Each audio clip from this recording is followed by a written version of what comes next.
Everything is a learning opportunity, but not necessarily a useful one.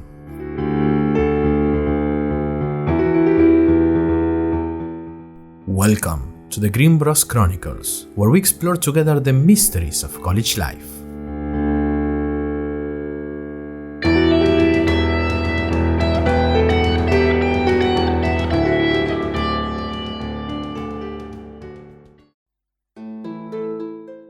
Hello listeners! Before we start, I want to apologize for the way I ended the last episode. It was very unprofessional, but completely worth it, I think.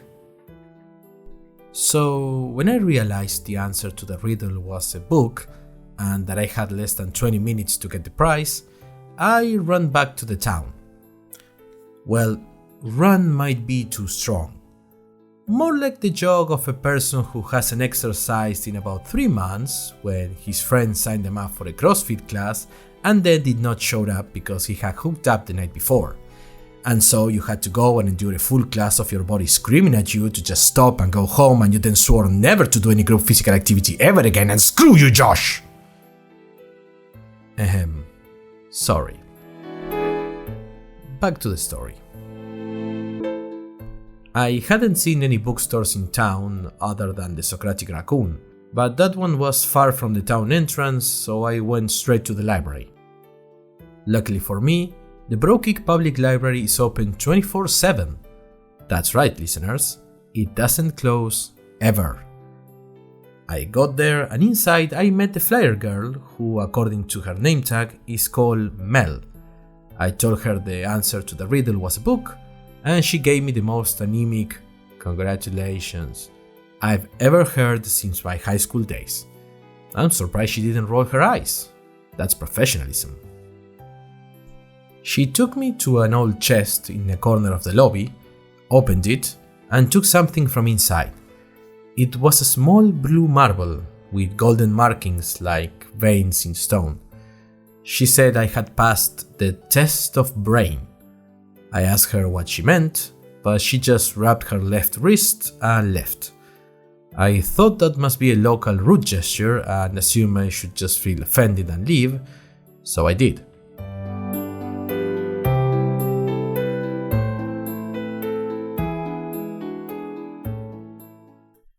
So, this week has been pretty boring actually. I'm sorry listeners, but it's the truth. I spent my time mostly doing homework. I don't want to bore you with all that, but I do have a show to make, so... Let's start at home. Classes are going fine, the professors are fun and engaging, well, most of them anyways. The topics are interesting, but I'm not sure how useful it can be to know about the origins of modern media and how to tell stories. Unless you're Gerard, who seems to keep getting better and better at it. Last time, a few minutes before Intro to Media, there was a crowd of about 13 people listening to him talking about the time he visited some wolf's den or something in his homeland. I noticed the gathering as I got to the classroom and was curious as to what was going on. So when I approached them, I started hearing the story and I just joined Gerard's improvised audience. I arrived just in time to hear his daring escape, and I could almost picture the entire scene in my mind with all details. I've also been unable to find the online versions of the books Professor Anne uses for the class. As a matter of fact, I haven't been able to find any mention of them at all. I might need to up my game, listeners. An extra point is an extra point. Also, the online generation's honor is at stake.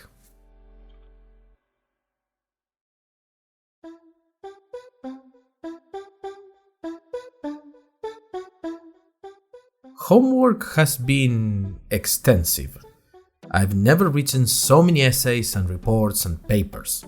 I've reviewed 7 different articles from 2 different Krakoworian newspapers, which like to take some literary liberties, which Professor Crowbottom does not approve. Luckily, he seemed to find criticisms of their lack of objectivity and realism acceptable, so that's the angle I've been focusing on in my work for that class. So far, just 10 errors per paper, so not bad. His classes are still hard to endure.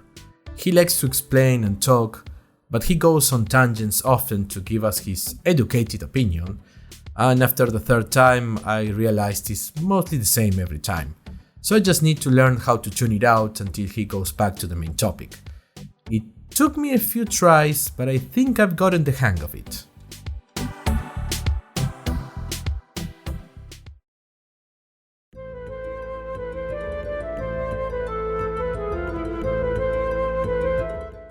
Professor Anne starts every class by having 3 of us tell a tale. It doesn't matter if it's some old fairy tale from back home, or the fight we had with our roommates because one of them refused to share her new pair of water-resistant 3-inch heels she made in her practical design class. The rest of the class is mostly Anne telling us about the history of folktales and their evolution through time, but her style is to tell it like a story someone told you once upon a time. Now, the one element that makes her classes stand out to me is her asking us our opinions and observations during the lecture. I like that, it helps us stay invested in the topic. I can count with my ears the number of professors I've known to do that in their classes. The one criticism that I could make about these two classes, and I will make it, is that everything we write must be by hand. They don't like type stuff, so every assignment, every paper must be handwritten. My entire arm's been sore for 2 weeks. I've had to work on my handwriting to make it legible, and it's not been easy. I thought it was just Professor Groutbottom's thing, but after Lizzie mentioned it to Anne the other day, she let us know that Grimmbros University believes students should not depend on things like keyboards, autocorrect, or spell check. I understand their point, but I disagree, strongly and painfully.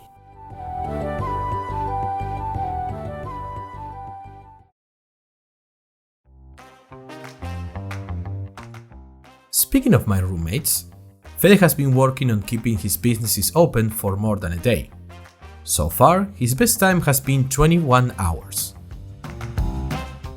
I'll admit, the homework delivery service had potential, but the extra charges for formatting, author change, or dog bites were a bit excessive and possibly unethical. I have been volunteering in some of those enterprises, but I'm afraid they take too much time and are too physical for a person of my physique. So my pro bono days may be over, listeners.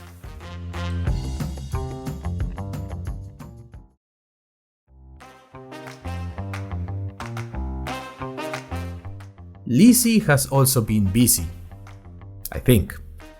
She's been trying to get me to help her investigate the people of Prokic. According to her, they seem shady AF. She claims they almost never come out of their homes, they wear too many clothes, and this town is too small to even be functional. Now, personally, I think she might be having some issues adjusting and would normally just stay out of her way, but after being ambushed 8 times, the last one being while trying to practice for my stealth class and being spotted by a group of students rehearsing the 3 Little Pigs while I tried to blend in as the house made of wood, I finally agreed to hang out with her, which resulted in me being dragged around the town by Lizzie and following several people around town. The results were what I expected. Just regular people living their regular lives, going to their regular jobs, watching their regular TVs, chanting their regular hymns in their dark, regular homes, and getting regularly drunk at the tavern. I found it relaxing, to be honest. Lizzie didn't seem very happy, but I think she got bored after the 6th person got drunk after dinner and started drunkenly singing some folk tragic song about fairies and wizards. During our stakeouts, I tried to talk to her, but she was completely focused on keeping a detailed record of everything the targets did. The last time, on our way back to the dorm, I thought she would be disappointed, but she actually had a large, toothy grin on her face. I asked her if she was okay, and she excitedly showed me that she now had the everyday routine of every inhabitant of Brokik written down. I know I should be concerned, but at the time I couldn't help but feel impressed by her sheer dedication, focus, and determination. 2 hours later, I did feel a bit freaked out, but by then I was just tired and wanted to go to bed.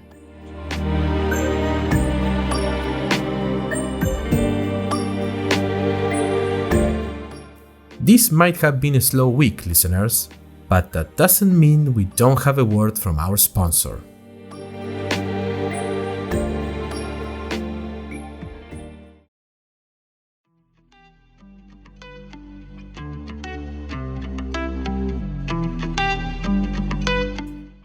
Have you ever felt sick? Physically sick, I mean. Not, oh God, what have I done? I can never go back to my old life. I need to disappear from everyone's life and start over in a different corner of the world as a green lumberjack named Osvaldo who never talks about his old life but always has an air of melancholy about him. Not that kind of sick, but physically sick. If you do, come to Madame Mipara, the best healer and Wiccan in all Krakoworia. No illness is, supposedly, beyond her. And if you're a student of Grimmbros University, you get a 50% off. Come soon, Madame Mipara is waiting for you.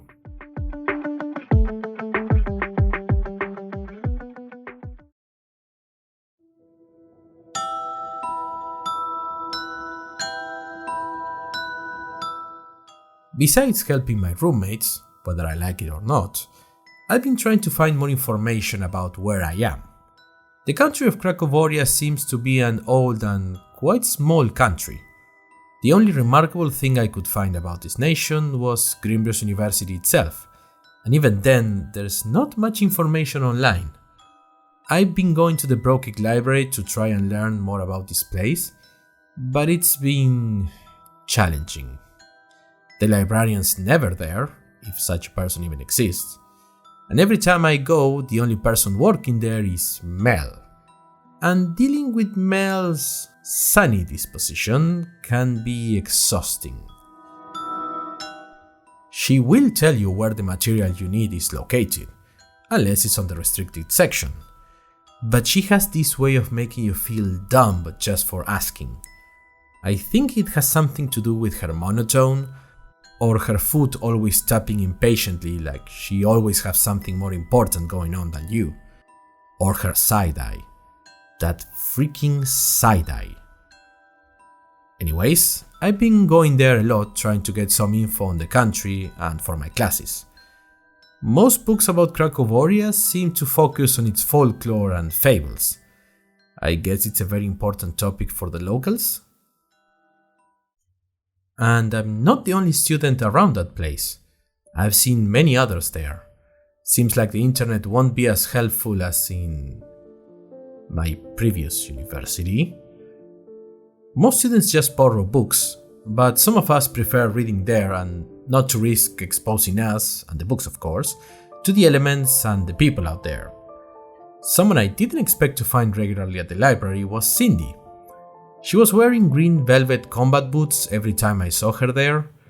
Pretty silent footwear, but didn't look very comfortable to me. She was checking some books on blended family dynamics and leatherworking, I think. I don't believe she saw me. She looked pretty focused on those books.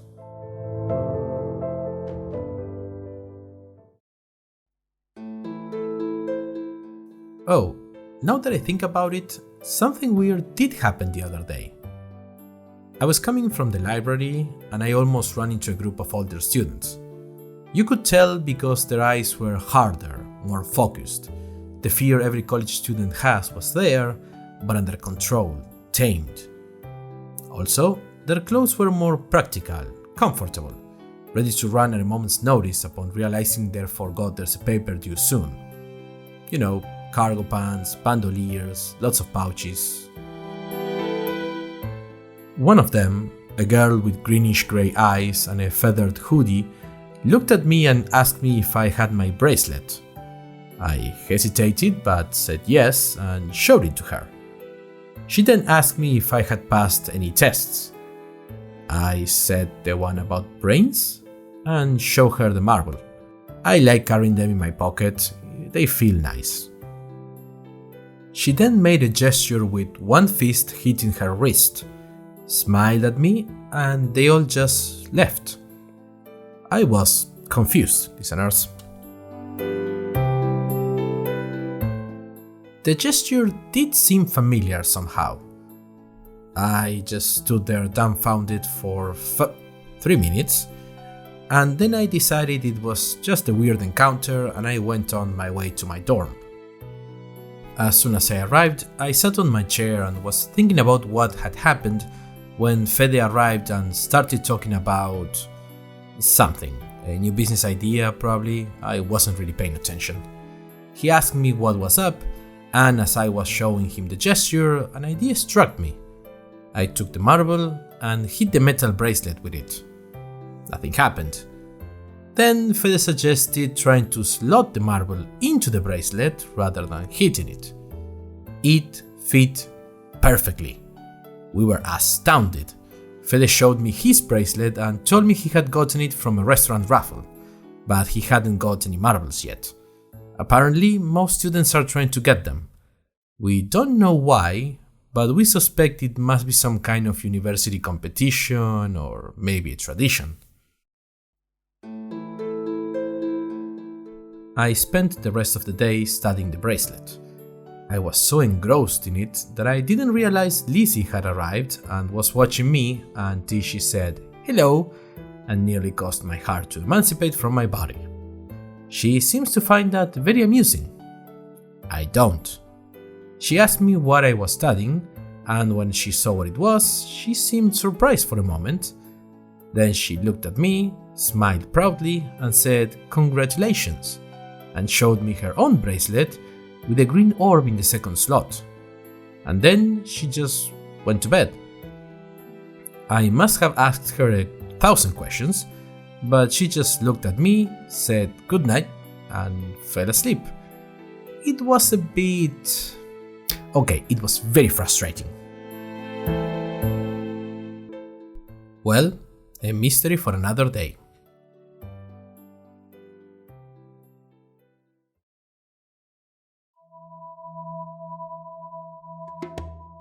Speaking of, next week is the Ausstellung der Jäger, Grimmbros University's Culture Festival. Hopefully, that will be more interesting than this week. I may even have something special for you all. Sorry for the boring show, listeners. Until next time, and beware group assignments.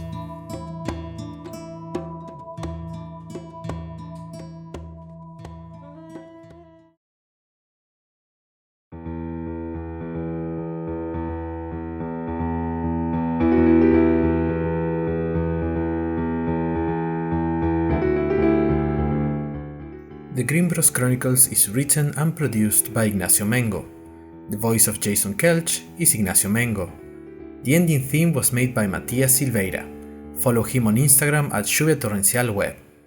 Questions? Comments? Follow us on Twitter at GrimmbroSU or on Instagram at drmengus.